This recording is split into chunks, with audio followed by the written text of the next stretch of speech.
Okay. All right. So what I got prepared here is actually a talk I did in the past. I'm just kind of going into again for those of you who may not have seen it. It was entitled "What Protein Bar Should I Eat?" Because this is a common question for a lot of people who are you're wandering through the grocery aisle, and there's like a whole protein bar aisle depending on where you go, right? And so there's all sorts of different things, and sometimes it can be like overwhelming. I actually brought with me, just to give you some examples, a bunch of just random protein bars, and I know there's certain things that I'll look for when I go in the aisle that just wanted to share with you what it is I'm looking for and kind of give you a little bit of my rationale behind that. I wrote down on the left here, these are, before you can buy any protein bar, these are 3 considerations that I think you want to really think about in advance so that you not only get the right bar, but decide if you really even should be getting a protein bar to begin with. So the first consideration is, seems like kind of like a no-brainer, but a lot of times I don't think people really think about this, is why are you eating a protein bar in the first place? Like, what's the point of it? Some people may say, well, I want to get more protein. Maybe you're specifically trying to get a bar just because you want to get more protein in your diet. So that might be a reason. Some people say, I'm doing it because I want to lose weight, and I think a protein bar is in some way or another is going to help me with that. Now, it depends on how, I guess you can think about how is that helping you. If you think that some people say, well, it's better than eating a candy bar.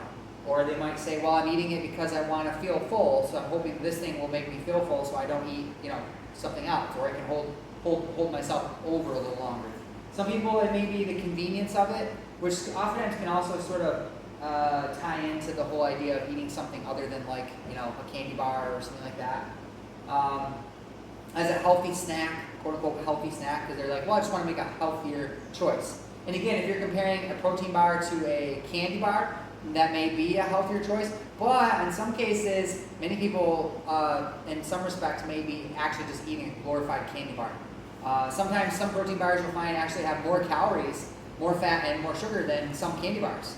So if you're not paying attention to these things, you can get yourself into some trouble. And also, we want to examine these a little bit more closely to see, do protein bars actually help us with weight loss? Is there any studies on this? Is there any research showing that people who eat protein bars are going to get better weight loss than people who don't? Are protein bars really healthy? I guess it depends on what kind of protein bar you're eating, right? And this kind of ties into the third one here. Are they actually protein bars? This is the second consideration is it really a protein bar? Or is it just like a fat sugar bar labeled as a protein bar? This one may seem like, I don't want to show the brand, I'm just going to show the back here, but a lot of times bars are labeled as protein bars, or the marketing on the front. Like this bar here doesn't actually say protein bar on it. It just says on the front 13 grams of protein. Now notice it doesn't say anything about X number of grams of sugar or carbs or fat. It just says 13 grams of protein. So now, why is that on the front of the label? I mean, most consumers, I think, would look at this and say, that's a protein bar, right? I mean, it's what it says on the front. But is it really? Well, if we look at the nutrition facts on this bar, we can see that there's 200 calories for the bar, and it does have 13 grams of protein. However, it also has 15 grams of sugar. So far, we can see it has more sugar than protein. But is that on the front of the label? No. Now, not only that, but when we look at the fat content of this bar, we can see that it has 6 grams of fat. Now, again, the average consumer may look at the bar and say 6 versus 13, there's more protein than fat. But we have to be aware that we're not just looking at the grams, we've got to look at the calories. In this case, there are 9 calories per gram of fat, whereas there are only 4 calories per gram of protein. So if we do a little bit of math here, we're like 13 times 4, I think that's like, is that 52? Something like that, if I get my math right. And what is 6 times 9? 54, is that right? 54. So we actually have 54 calories from fat and 52 calories from protein. So is there more protein or more fat in this bar? There's more fat. There's more fat and more sugar. This is essentially a fat carb bar. But on the front, we're kind of really zeroed in, and the marketing is designed to get us to focus on the protein. Now, does this mean this is bad? Not necessarily. Because it's 200 calories. If you're doing it as a replacement for, a candy bar that might have 35, 36 grams of sugar and 12, 13 grams of fat, this would probably be a better choice, right? And it might be just a fun little treat from time to time. But is this a protein bar? I mean, is this really going to be conducive to, weight loss? Well, maybe. Again, if it's substituting a candy bar, if you're using this over, say, eating a pan of brownies, if you can eat one of these and you're satisfied versus eating like 5 or 6 brownies, it's probably going to be a better choice, and it might help with weight loss. But should this be your main source of protein? Kind of tied into that, another consideration, I'm going to bring it over here, is caloric density. You can actually give a score to foods based upon its caloric density. Now, caloric density is basically just how many calories can you jam-pack inside a food. Because if a food has a very high calorie density score, it doesn't mean it's guaranteed, but it's very easy in many respects to overeat food because there's just so many calories crammed into such a little dinky thing. We've looked at this before where you compare, like, say, one fat-free, sugar-free Fig Newton cookie is the same number of calories as one whole cantaloupe, right? And you're like, you could easily eat 3, 4, 5, 6 cookies, but most people aren't going to sit down and eat 6 cantaloupes, right? Same thing kind of goes with protein bars when we compare them to other bars. So another thing to notice is look at the differences. Again, you take the air out of this thing here, and the size of your bars, right? Now, what you want to look at is the gram. We're looking at the calories relative to the grams, the weight of the food. This bar here, same thing, a little bit different. This bar here has 190 calories, and it's a 60-gram bar, whereas this bar has 200 calories, and it's a 50-gram bar. So it has more calories with less weight of food, meaning you're getting less food with more calories in it. So without even doing the math, we can safely assume this bar is going to be more calorically dense than this bar here. So that may or may not, potentially get us in trouble when it comes to, because we want a bar that gives you, I know I want a bar that's got a lot of weight to it. It's a pretty big bar with very few calories. So, like, for example, when I make, I make my bars, my bars are typically 70 to 80 grams per bar and 200 calories. That's pretty good, considering most protein bars, 40, 50, maybe 60 grams per bar, and you're getting a whopping 200 plus calories per bar. So, and some are higher, some are 230, 240, and some bars way above that. So you really want to pay attention to that to make sure when you are looking, you're like, how many calories am I going to get here? And am I actually going to get a decent amount of food to eat? Let's consider, just to give you some examples. This bar, a 40-gram bar at 200 calories, has roughly 5 calories per gram. Right now, that may not seem like a lot, but when we consider, let's compare it to some other things. So an 80-gram bar with 200 calories would only have 2.5 calories per gram, meaning we could essentially eat twice as much food for the same number of calories, which is more, what do you think is more likely to fill you up? A little dinky something or something pretty big, right? Probably that bigger the bar with fewer calories is going to be better at making us feel full longer. But let's also compare it to just food. Because, again, what about just foods? And sometimes foods that people might not even consider to be, maybe you wouldn't think of it as a weight loss food. You might eat a protein bar and think, oh, this is going to help with weight loss. But you think, last thing I'd want to do to lose weight, though, would be eat steak.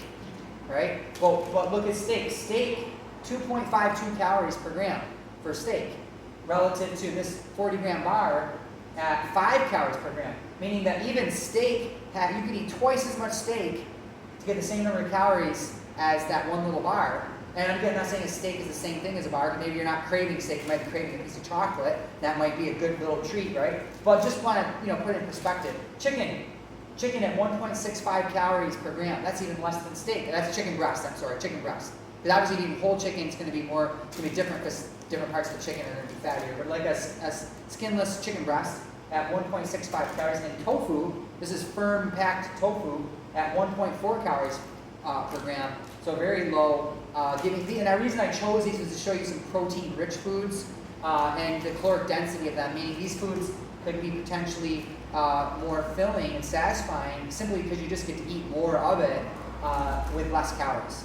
Now again, this doesn't mean we don't necessarily eat a bar, but we just want a big picture perspective thinking about that. Another thing to finish off here is some other little specific things I like to look at when it comes to labels on bars and things because it's important to me, maybe not to everybody, but here's a few things I like. Number one is I want the fat content of the bars to be relatively low, meaning like I like it if I can find one that's like around 5 grams or less. Now sometimes I might go a little higher, 6, 7, 8, depending on the bar. But you think about why am I doing that? Is it because fat is the devil and you should never eat any fat? No.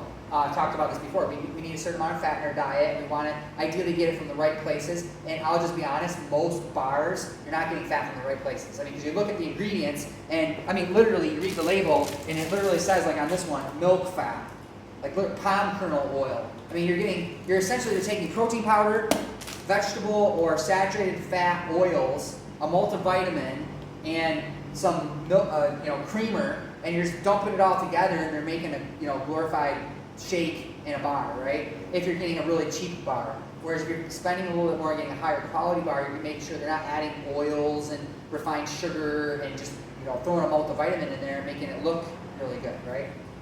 So what's the main reason we want lower fat? Caloric density again, right? Because remember, fats are the most calorically dense foods. So if I'm eating something with a lot of fat in it, I'm just not going to be able to get very much of it to eat. I'm going to have a really dinky portion. And we know in the research on satiety that fats were the least satiating of the macronutrients. And I'm quoting, if you're wondering where this is coming from, I'm quoting from a study published in the European Journal of Clinical Nutrition by Susan Holt. And it was where they published the first satiety index and rated foods and also looked at the substances in foods to see which were the most satisfying and filling. And what they found was that fibrous, water-dense foods like potatoes and oats and oranges and watermelon, these things rated top. Second, right underneath came protein-rich foods that were lean because they were low in fat. And then fatty foods, and especially fatty, sugary foods, so like croissants and desserts and stuff like this stuff all rated dead last. So in fact, and if you read the details of the commentary on the study, Susan and her colleagues mentioned that they were actually quite surprised at how unsatiating fatty foods were, because they thought they were going to rank higher. And they even went on to speculate as to why that is. And it probably has to do with the fact that fats cause satiety much later in the day. They don't cause sort of an immediate effect of suppressing food intake. So if you're eating something fatty and you're eating it right at that one meal, it doesn't do a great job of stopping you at any point during that meal. Later in the day, as it breaks down and metabolizes and chemicals are synthesized, it might potentially maybe help you later at dinner. But if we're talking like something you ate at breakfast is helping control you at dinner time. So we really just want to be careful that we're not having bucket loads of fat in meals that can not really help, not really be super helpful. 5 to 10 grams of sugar or less. I like it to be a lower sugar bar if possible. So if you get something less than 5 grams of sugar, that's pretty good. This bar here is only 1 gram of sugar, so that's kind of cool. So less than 1 gram of sugar, it's also quite low in fat. It only has 4.5 grams of fat. Now that being said, some people will say they don't like the taste of these bars either, though. Now think about it. If you take all the sugar out, you take all the fat out, it's hard to get things to taste good, right? Unless you're really creative or you have something in there that's going to substitute that's healthier. So for example, there are natural sugars that occur in fruits and natural fats that occur in like nuts and seeds when they're whole.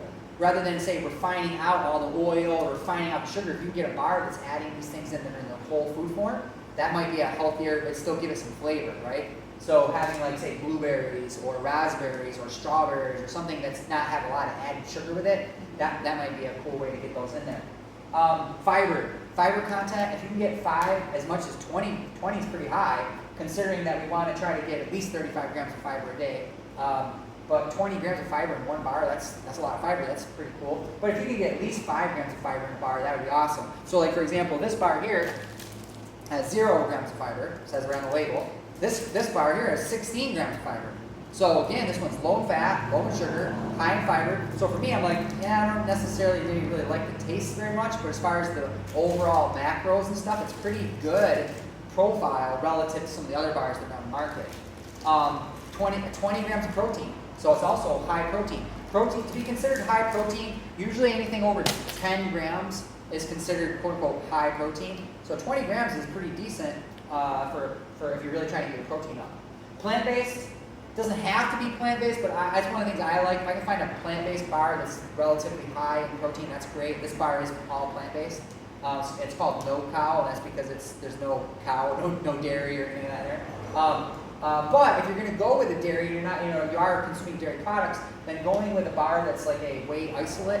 There are different types of whey protein. Isolate's considered to be the sort of the purest form of whey, which means that it will have less sugar, like lactose, and less overall fat and cholesterol. So it also tends to be more expensive, and that's why when you look at a lot of these bars that are whey-based, you'll see that they'll tend to have, if it does have isolate in it, it's the lesser of the blend. So they'll usually use a blend, and they'll have like whey concentrate or hydrolysate or other casein or whatever dairy proteins, and isolate will oftentimes be one of the last ones, meaning they added it to try to hype it up on the label, but they didn't really want to put a lot in there because they want to have a relatively cheap bar, but then raise the price on you by getting you to really focus on the isolate part, right?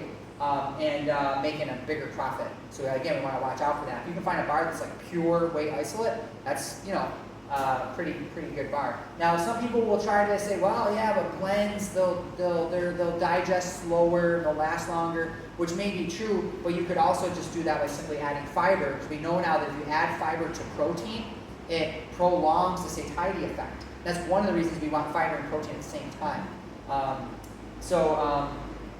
Finally, the last one here is just the chemicals, preservatives, additives, that kind of stuff. If you're finding a bar, like some of these, I look at the back and it's like red number 5 and yellow, whatever the code, red 3, 5, I don't know what the numbers are, but it's like just all sorts of chemicals.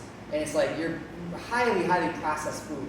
And I like to try to stay away from them as much as possible. If it's something, a little natural flavor or something, and I see a couple of these ones that are like, they're advertising it's like only 8 ingredients. They're all natural, and it's like pretty good, but then it'll say natural flavors. And I'm like, okay, I'm not going to be too worried about that. I mean, some people are going to be real sticklers; they don't want any flavors or anything like that. But to me, I'm like, that's pretty good. We have, relatively simple. It's coming from whole foods and not a lot of preservatives and chemicals. That's usually a good sign too. So that is it in a nutshell.